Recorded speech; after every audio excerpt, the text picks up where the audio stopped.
नमस्कार। आज हम सीधे बात करेंगे भारत और इंग्लैंड के बीच हाल ही में जो एजबेस्टन में दूसरा टेस्ट मैच हुआ उसके बारे में।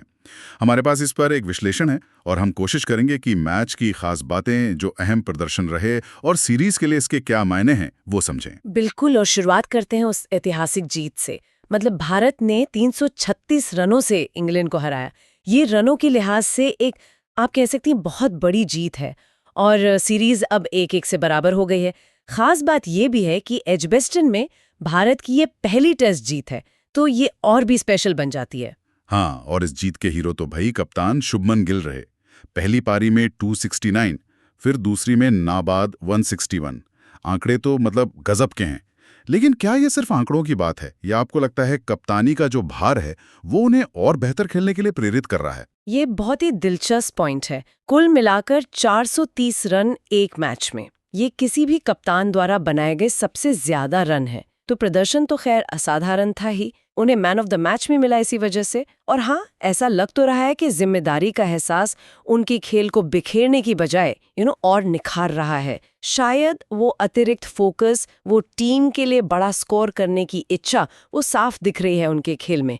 ये दबाव को सकारात्मक ऊर्जा में बदलने जैसा है। बिल्कुल। और सिर्फ बल्लेबाजी नहीं, गेंदबाजी भी बहुत तीखी नजर आई। आकाशदीप का प्रदर्शन तो कमाली था। मैच में 10 विकेट, साथ में मोहम्मद सिराज ने पहली पारी में 6 विकेट लेकर इंग्लैंड की एक तरह से कमर ही तोड़ दी। नई गेंद से तो बिल्कुल कहर बरपा दिया। लेकिन ये सिर्फ इन दोनों की बात नहीं थी। मुझे लगता है जडेजा, वॉशिंगटन सुंदर, प्रसिद्ध कृष्णा, इन सब ने भी बहुत कसी हुई गेंदबाजी की, रन रोके रखे और वो दबाव लगातार बनाए रखा। और इसी सामूहिक दबाव का नतीजा था कि इंग्लैंड दूसरी पारी में वो महज 271 पर सिमट गया। तो ये दिखाता है कि आक्रमण में विविधता भी थी और अनुशासन भी। 5वें दिन बारिश ने थोड़ी रुकावट डाली, खेल देर से शुरू हुआ। क्या उस वक्त ऐसा लगा कि शायद इंग्लैंड को कोई मौका मिल सकता है वापसी का? हाँ, देखिए, थोड़ी आशंका तो जरूर हुई होगी फैंस को, लेकिन भारतीय गेंदबाजों ने वो लैक हो ही नहीं। उन्होंने आते ही विकेट निकालने शुरू कर दिए और इंग्लैंड को कोई मौका ही नहीं दिया। और यहीं पर हाँ, इंग्लैंड की रणनीति पर सवाल उठते हैं। कोच ब्रेंडन मैकलम ने माना भी कि पिच को समझने में और वो पहले गेंदबाजी चुनने में गलती हुई।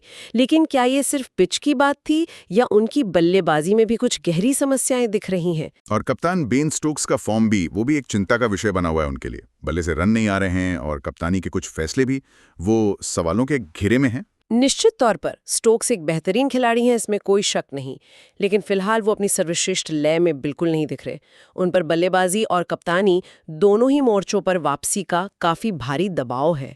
अच्छा। सुनने में आ रहा है कि शायद जो चोट से उभर रहे हैं जोफ्रा आर्चर और गस एटकिंसन, उनकी वापसी पर भी विचार हो रहा है, शायद टीम में कुछ नई ऊर्जा लाने के लिए। तो अब आगे क्या? अगला मैच 10 जुलाई से लॉर्ड्स में है। क्रिकेट का मक्का कहते हैं इसे, लेकिन भारत का रिकॉर्ड वहां वो कुछ खास नहीं रहा है। 19 टेस्ट में सिर्फ 3 जीत। हाँ, ये बात तो है। लॉर्ड्स इंग्लैंड का एक तरह से गढ़ माना जाता है। इंग्लैंड वहां वापसी करने के लिए बिल्कुल बेताब होगा। हो सकता है वो कुछ नए गेंदबाजों को आजमाएं और पिच को शायद और ज्यादा तेज गेंदबाजी के मुआफिक बनाने की कोशिश करें।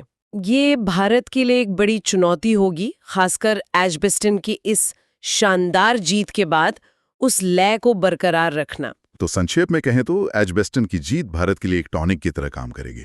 गिल की कप्तानी, उनकी बल्लेबाजी और गेंदबाजों का वो एकजुट प्रदर्शन, ये सब बहुत सकारात्मक संकेत हैं। हाँ, बिल्कुल। वहीं इंग्लैंड के खेमे में थोड़ी चिंता की लकीरें होंगी। रणनीति, कप्तान का फॉर्म, टीम चयन, इन सब पर शायद मंथन जरूरी है उनके लिए। बिल्कुल। ये जीत ये भी दिखाती है कि भारत में अब विदेशी पिचों पर, खासकर इंग्लैंड जैसी मुश्किल जगहों पर जीतने की क्षमता है। टीम वो आत्मविश्वास दिखा रही है। और यहीं पर एक बड़ा सवाल खड़ा होता है, क्या एजबेस्टन की ये जीत विदेशी जमीन पर भारत के दबदबे के एक नए दौर की शुरुआत है, या ये महज एक मैच का शानदार प्रदर्शन था जिसे दोहराना मतलब मुश्किल होगा? और इंग्लैंड लॉर्ड्स में वापसी के लिए अपनी रणनीति और टीम में क्या ठोस बदलाव करेगा? इन सवालों के जवाब तो खैर अब अगले मैच में ही मिलेंगे।